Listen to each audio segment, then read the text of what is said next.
according to the National Commission of Human Rights in Pakistan, 63,000 cases of domestic violence were reported. But I mean, it goes without saying that these are crudely underreported because of the fact that these are numbers which were officially that were filed against. We are driving limited social participation, this social stigma. All of this is caused by violence, is a driver of violence, and it keeps women and girls out of the workforce. Key aspects of change is social norms change. Working with male allies, working with tribal leaders, religious leaders, to change social narratives and change social norms that are rooted in patriarchy that then manifest in domestic violence or other forms of gender-based violence. See every March the kind of criticism, and actually criticism is a very, I would sanitize word, but the criticism that the Aurat March tends to face, I mean, personally for me, it's very disappointing. It's hurtful to say the least, you know. And you would expect that year on year. There's every entry point needs to be checked out, and a concerted effort needs to be put into reforming what needs to be reformed for there to be a decline in the incidence of gender-based violence. Controlling women and girls because they do not have the autonomy or the agency to or are not allowed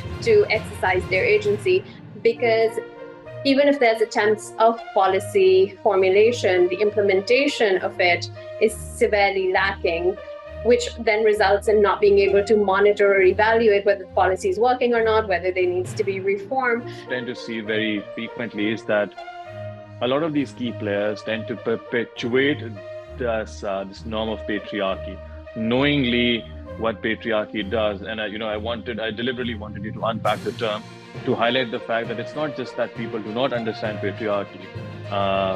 People who have the power at all levels, whether that's your household level, whether that's your district level, whether that's your city or your provincial or federal or country level, they tend to deliberately perpetuate that patriarchy. But in doing so, they are putting a limit on the potential to what women can achieve. It's criminal and it's inhumane because you're taking the rights. Hi everyone, thank you for tuning in today. My name is Nauraiz Rana and I'm an economist for the World Bank. I'll be hosting today's program on New Wave, in which we'll be talking about some of the issues and challenges that women tend to face in accessing public spaces, public affairs, and also some of the issues that act as impediments towards economic inclusion in Pakistan specifically.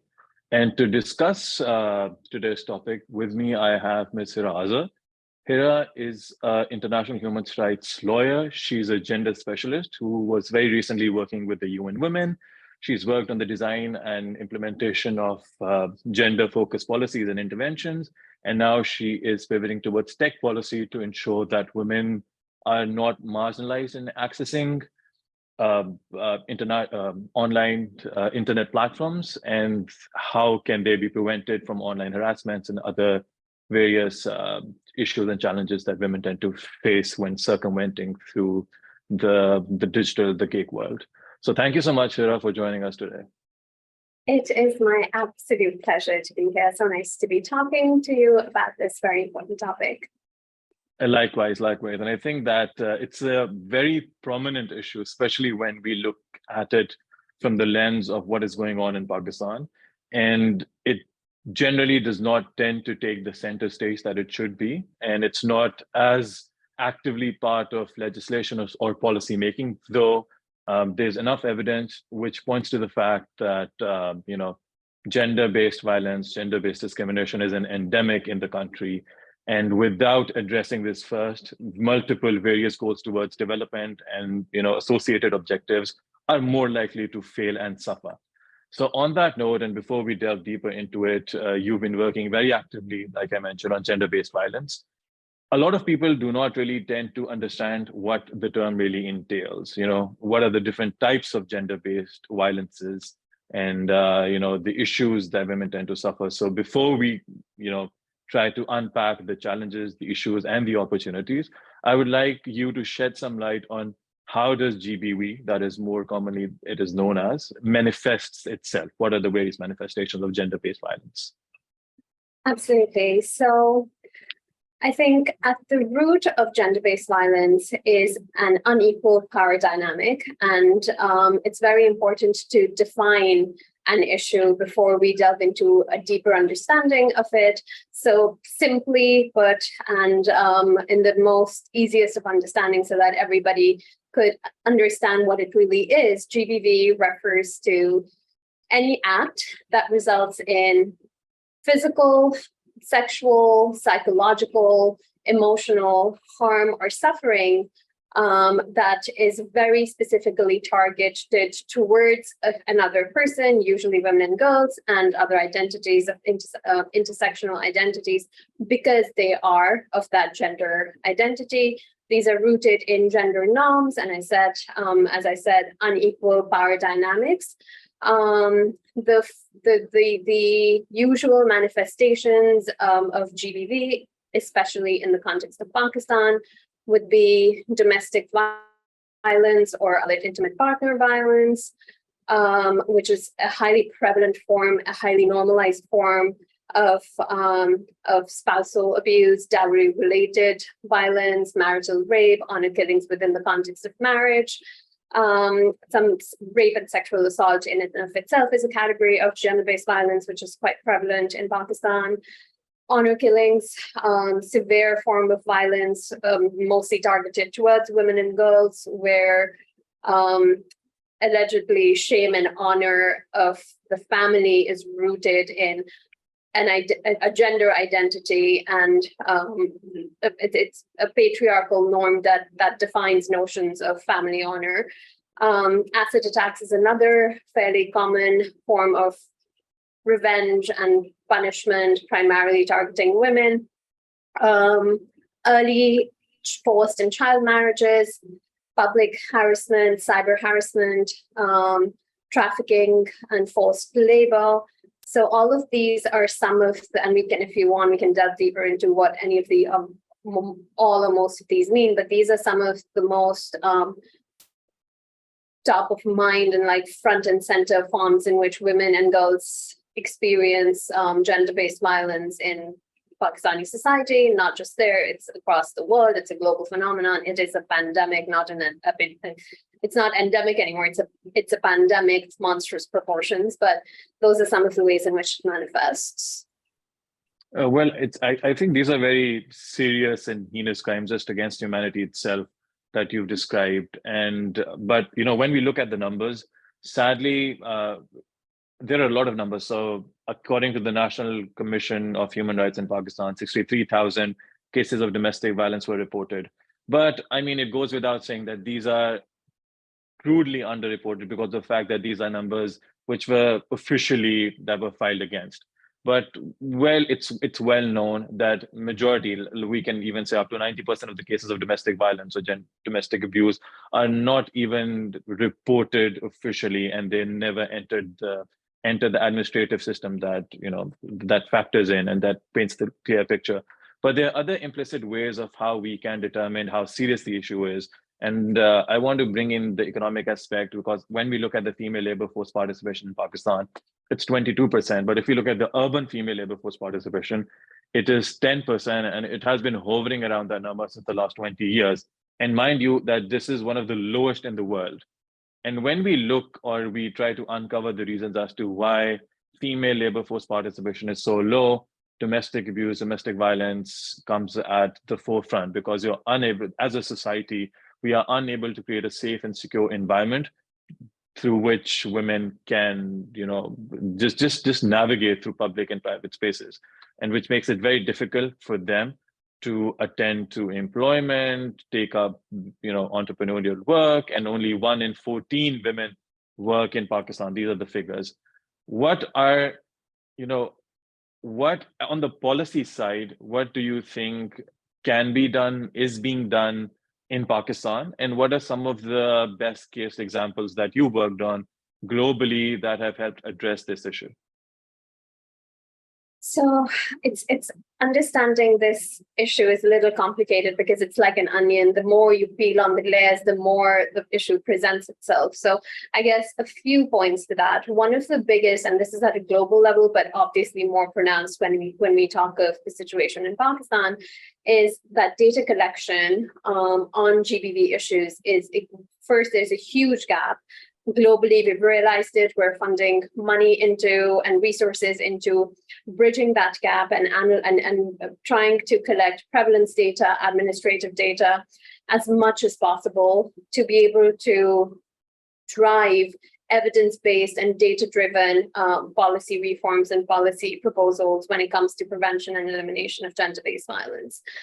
In Pakistan, a lot of the good work that's being done is at a civil society organization levels or mostly development sector work. It's funny because you were saying that the issue never takes center stage. It's never in the news.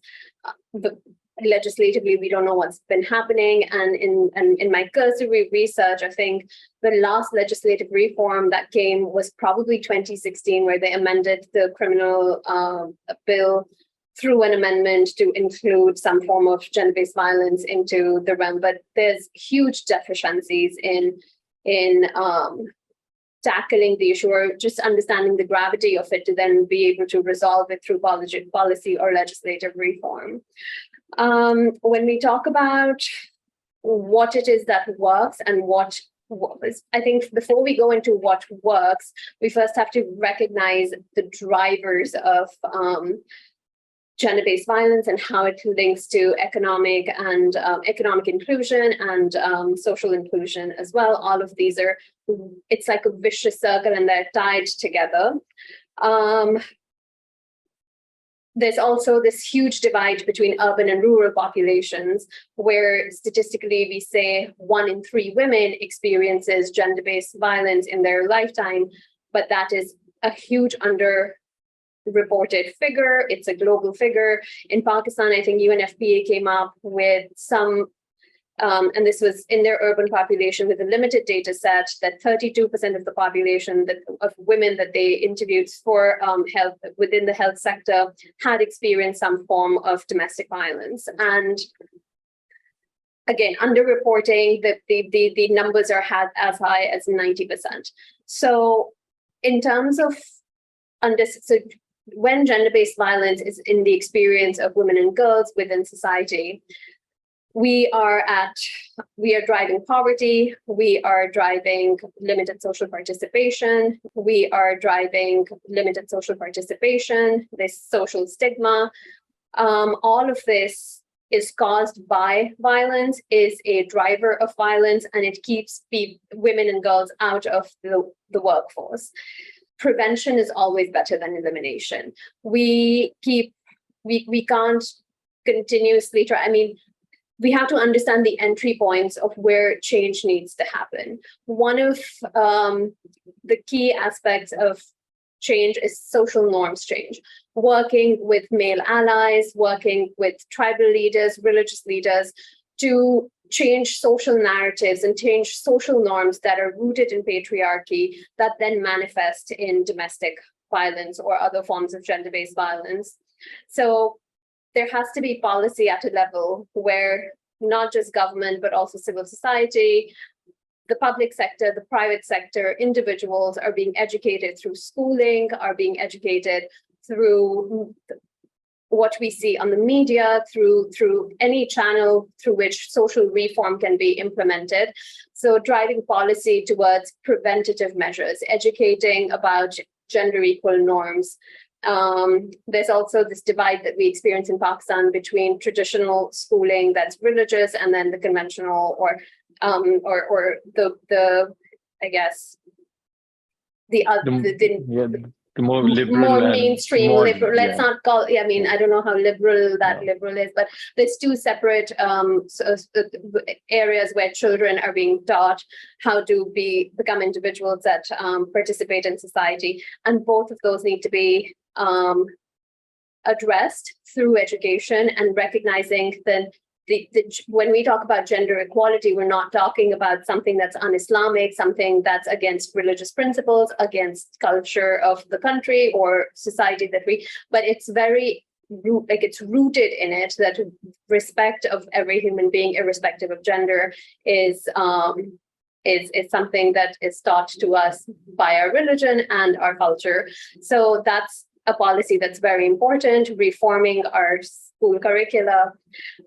Apart from that, another aspect of this is public participation. A lot of times women are not safe to access public spaces, be it parks, be it streets, be it public transport, getting to and fro from work, and then the workplace itself. Ensuring that those spaces are safe for women to access, encouraging more women to participate in that is a policy, is an area of policy making that can be very helpful in driving more women into the workforce. A lot of these policies see the backlash on cultural relativism any policy that you try to focus towards this, say, they're trying to ruin the culture. And cultural relativism is perhaps the biggest setback that's used, or an argument used to counter any efforts of trying to achieve gender equality. So understanding that culture was not formed in a day. Patriarchal norms, misogyny was not part of the culture. It became so because of power dynamics at play. And if we start changing them now, maybe within 20 to 30, although we are not going to achieve, I guess, gender equality in our time, in our lifetime, as the statistics show, but recognizing that those norms were not developed in a vacuum. There's a reason that they came into being and can be reformed, and must be reformed, is important. I think, sorry, go ahead. Culture is a very fluid concept, right? And obviously it takes time to build a culture, and then obviously not dismantling it, but evolving, or the progression of how it is, how we view it in present time. I mean, there are instances in the past of cultures evolving, and there's a positive hope that it can be done in Pakistan as well. I mean, given that these policies are rightly implemented. But I wanted to come in a bit earlier, because when you mentioned about legislations, you rightly stated that there was one that was instated in 2016. There was another domestic violence bill that was initiated in 2004. That was then amended in 2020, if I remember correctly, but it still hasn't been enacted. So there's always this gap between the de jure rules and the de facto what's actually implemented. And we've seen there hasn't been any. There have been certain micro level efforts in certain parts of Pakistan, but I mean, more homogeneously, there hasn't been a more top down approach. Even if we look at parental leave bills, they were implemented in the federal capital, but not elsewhere, things like that. So there's this disharmony about what has been enacted. And the other thing is that you rightly pointed that education is one tool or one instrument through which we can tend to nudge the way people think and behave. And obviously it boils down to social structures and cultural norms. But in your experience, have you seen any of that working in Pakistan at the moment? Working with religious leaders, like you mentioned, has that borne any fruit? Because again, I don't want to paint a gloomy picture, but when we see every March, the kind of criticism, and actually criticism is a very, I would sanitize word, but the criticism that the Aurat March tends to face, I mean, personally for me, it's very disappointing. It's hurtful, to say the least, and you would expect that year on year things would get better, but on the contrary, it doesn't seem so. And now, the flows to you. What do you think? What in your experience have you seen? Are there small windows of hope, of opportunity that you witness, or? So to say that you don't want to paint a gloomy picture is an understatement of how gloomy the picture actually is. When you're working on this issue, you recognize the monstrosity of the problem and what it will take change, like to chip away on some of the manifestations or prevalence of gender-based violence. And then you take into account what is being done, which is next to nothing, at a more, as you mentioned, there is a need for a concerted effort at every level. Public level, private sector level, public sector, private sector, individual, social, every entry point needs to be checked out, and a concerted effort needs to be put into reforming what needs to be reformed for there to be a decline in the incidence of gender-based violence. That is not happening. There is great work being done at a micro level, which is hopefully going to create a ripple effect, and lives of some women and girls would be impacted, but it's not enough to have a paradigm shift in the way the society is framed. Specifically speaking of Audit March, I think it's a great example of the pushback that we are facing when in the realm of, dare I use the word feminist advocacy.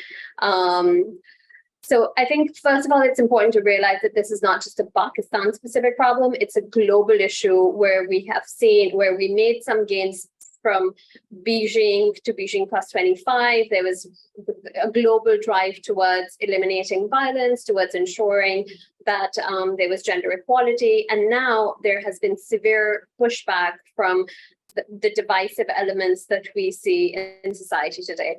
It's sad that it is more pronounced in Pakistan. Aurat March is a great initiative. I think it started in 2018 on the International Women's Day, if I'm not wrong, and has been gaining momentum since, but the pushback is more severe. I think a lot gets lost in a misunderstanding of concepts too, right? Everybody wants to debate it. Sometimes around that time when you turn on your news channels, which have now become machinery of propaganda, yeah. There's very few feminists and people from within the field that work on human rights law, women's rights laws, or advocates and activists that get airtime to speak about the issue, to educate public on what it truly is. What is the Aurat March manifesto? Addressing gender inequality, dismantling patriarchy, and challenging patriarchal norms that are not only harmful towards women and girls, but they're harmful towards men themselves. These are just harmful irrespective of gender. Patriarchy hurts everybody. So dismantling those, being intersectionally inclusive, demanding, I think, equality in the law and legal reform. So these are just the ones that I recall off the top of my head. But at no point is this sorry, go ahead. Yeah, sorry. At this point, just for some of our viewers and our audience, it might be helpful for them to understand the jargon, which you and I, we do understand. We work in this sphere, but what do you mean when you say dismantling patriarchy? What do you say when you're talking about intersectionalism? All these terminologies. If you could just further elaborate it, for people who are listening in, it might be more interesting. Yeah. Patriarchy, and I think I forget the name of this very noble female leader of Pakistan. She translated it beautifully in Urdu for those who understand. Pidar Shahi Nizam. So it is a mentality where women's autonomy is discounted and controlled, and there's this element of controlling women and girls because they do not have the autonomy or the agency or are not allowed to exercise their agency, because the idea is that the men in their lives, or the men in society, or the male counterparts have a better understanding of how it should be, or they should be given preferential treatment over women and girls. So that's the most layperson way of understanding patriarchy. And all of the social norms that we see are generated through it. There's undertones of misogyny in it. Misogyny is essentially hating the idea of women and exercising power over them. at the crux of it all, at the core of it all, I should say, is the idea that women need to be controlled, be it through, I'm trying to think of like an easy example in the household, how permissions work, how decisions about female education works. If it's a son, he gets to go to high school. If it's a daughter, she needs to get married, because that's, or even if she becomes a doctor, it is not so that she would be in the workforce serving the population for as a physician, but rather because she would then be an eligible bride for marriage. Like that's the criteria for and which is why we have a dearth in the doctor population in the country as well, which I would claim is a form of violence against women, because you train so hard. Anyway, besides the point, but these are just some core examples of how patriarchy manifests. And when we talk about intersectionality means that there's a distinction. Yes, there's the gender distinction, but even within the gender distinction, not everyone is equal. Women that belong to a rural area in Pakistan do not experience life the same way as women from an urban population would experience life. So that is one intersectional difference, that although both of them may have experienced violence, their experience of violence will be different, or their identity is different because of that divide.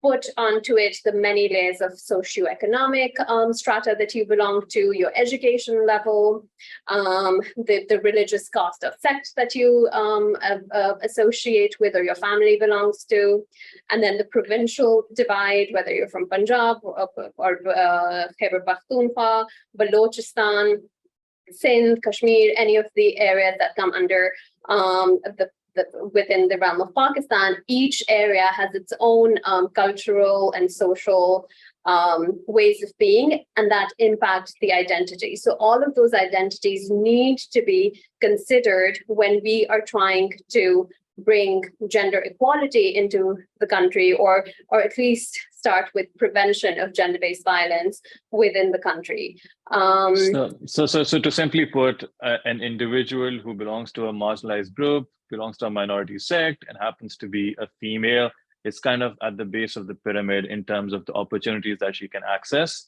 And similarly, unfortunately and sadly, she's at the receiving end of, is likely, violence, the likelihood of, greater violence. She's the one who's most exposed. She is most exposed, absolutely. Yeah. And the way she would experience an incidence of violence perpetrated against her will be different than a person who has some form of privilege, because her access to services, her access to legal recourse, her access to mental well-being, or the ability to remove herself from that situation or her children from that situation, is going to be determined by all of those identities. So when we talk about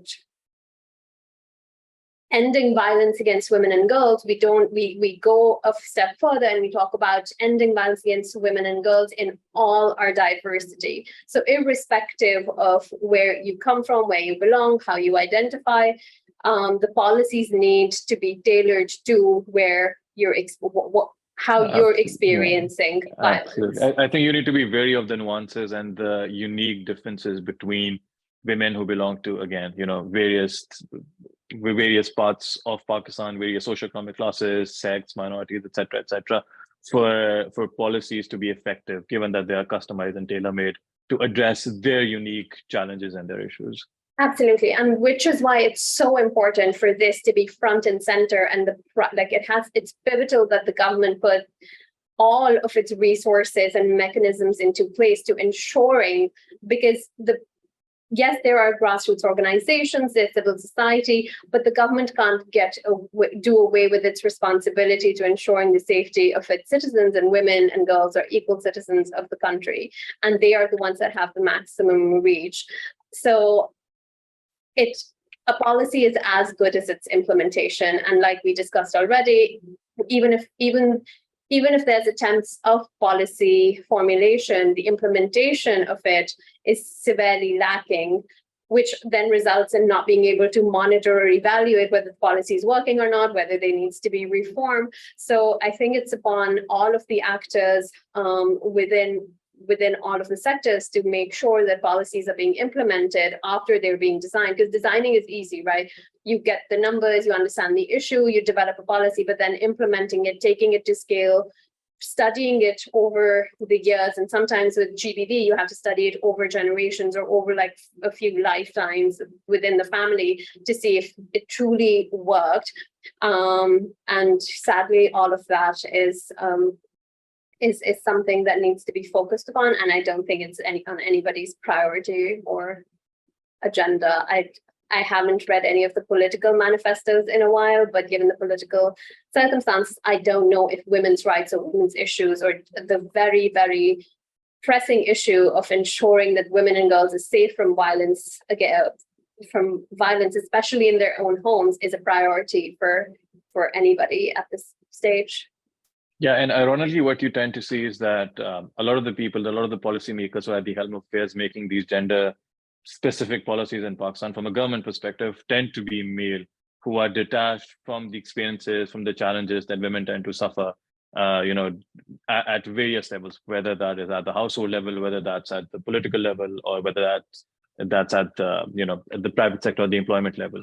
And many of what we also tend to see very frequently is that a lot of these key players tend to perpetuate this norm of patriarchy, knowingly what patriarchy does. And I deliberately wanted you to unpack the term to highlight the fact that it's not just that people do not understand patriarchy.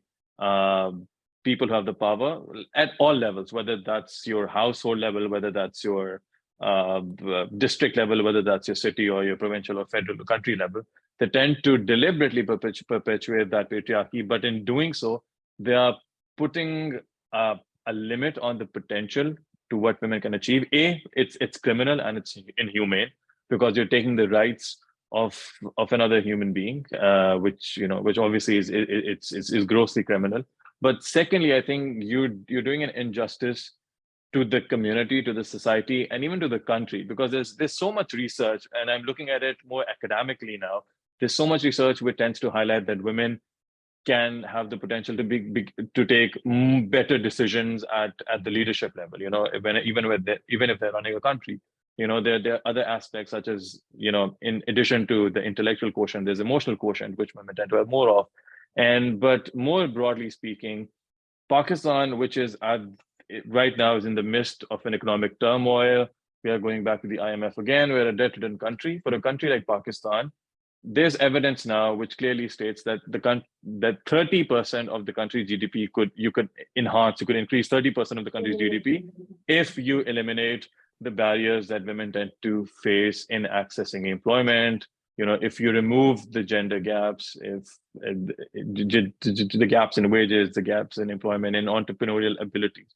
So this is a disloyalty to the country itself, and not to mention the society. But anyhow, I think that we've really established, what the issue is, what the picture is. Do you see any opportunities? Is there some positive feedback that we can take away from the work that is being done? And where do you think the opportunities lie? Who can usher that change? Who are those players? Who are those activists, or who are those key makers? I happen to be a cynical optimist, but an optimist nonetheless.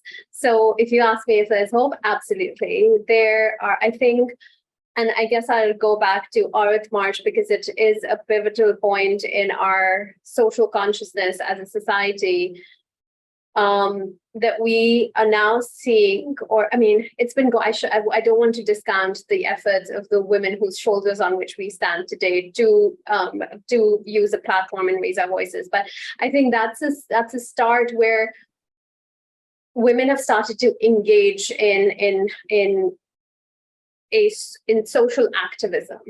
And I think women have the voice and the agency, and more they're able to now exercise it.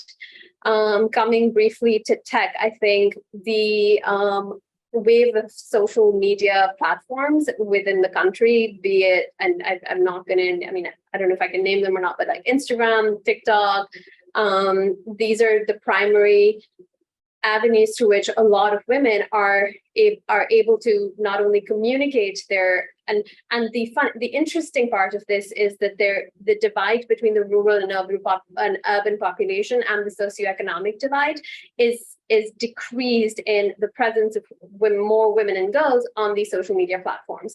So I think using technology and really harnessing that to allowing women to participate in social and entrepreneurial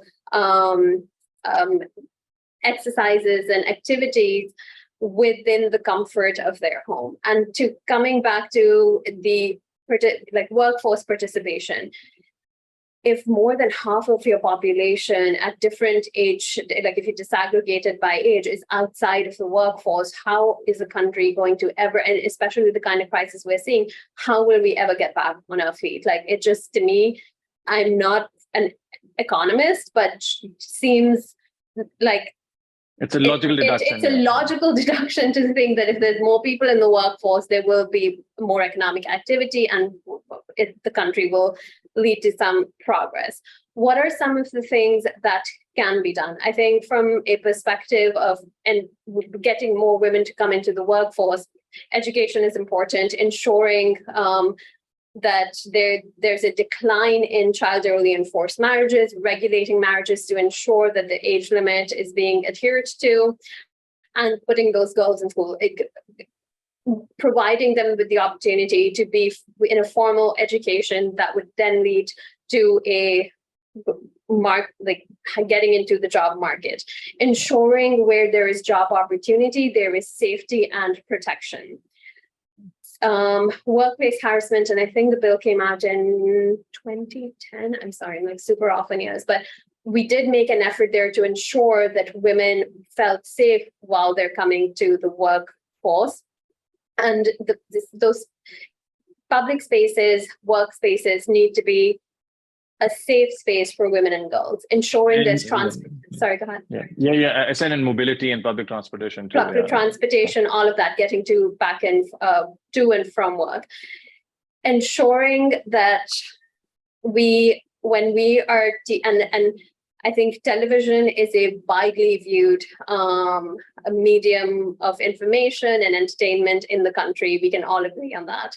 Ensuring that the content that's being generated is telling the kinds of stories that would encourage families, in-laws, because most of our society is based around joint family systems, that there is a shared burden of care within the house, because taking care of a house is in economic terms, it's unpaid labor essentially. And our women have been doing it for generations on end. So it's starting to bring that vocabulary into the social fabric through television, through media, through the channels that we communicate to the larger public from and with, I think is extremely important. Dramas are world public, renowned. And sadly, the content continues to perpetuate the same messaging of oppression, of power and control, of sadly domestic abuse. And that needs to be changed. So, and there are some promising aspects of where people are talking about it, some content is being created to the effect, but these I think are the lowest hanging fruits. Sure, we can talk about having infrastructure, sure, we can talk about government responsibility, private sector I think does well in sense of hiring more women, but these, and those are larger structural issues, but I think prevention and social reform through these channels is the lowest hanging fruit that can literally change. And the turnover is super fast. That content can be created fast, can delivered to the audiences fast, and can have a huge impact in changing mindsets. One point that Yeah. I'm sorry, totally slipped my mind. But we were talking about. But all of these that you mentioned, I mean, they may be low hanging fruits, but I think we should not discount how super impactful they are. Absolutely. And just by ensuring that women have safe passages of transportation, that they can go and commute back and to from work, the content that is produced does not tend to. And thank you for pointing that out. I mean, the concept of a super hyper inflated alpha male is so romanticized in Pakistani dramas and mediums that I mean, it's cringy to say the least. And kind of perpetuating content which tends to usher the way, nudge the way people think and interact socially. I think that can have huge benefits. And like you said, the turnaround time is not years in the future. It could be, the fruits can be reaped fairly quickly. Yeah. And just one point that came back to mind when you said, and it's funny you said that it's when we look at the public sector, it's mostly men. I think one thing that we don't talk enough about and should be highlighted is representation. Going back to your point of like female leadership makes better decision, all of that is so true. Also, if again half of your population, that's a prime example of patriarchy. Half of your population, or more than half of your population, are women and girls. Yet the decision makers are mostly men, and how can they fully understand and the experience of life of women and girls when they're legislating, developing policy, traveling world over to set foreign policy? So I think a shift towards a feminist form of governance is extremely important. And the sad part, I mean, feminism has also, as a word in Pakistan, has been demonized to a point where I've heard the most interesting things about it, like, oh, we're not feminist. We believe in equality, but we're not feminists. We're not that type.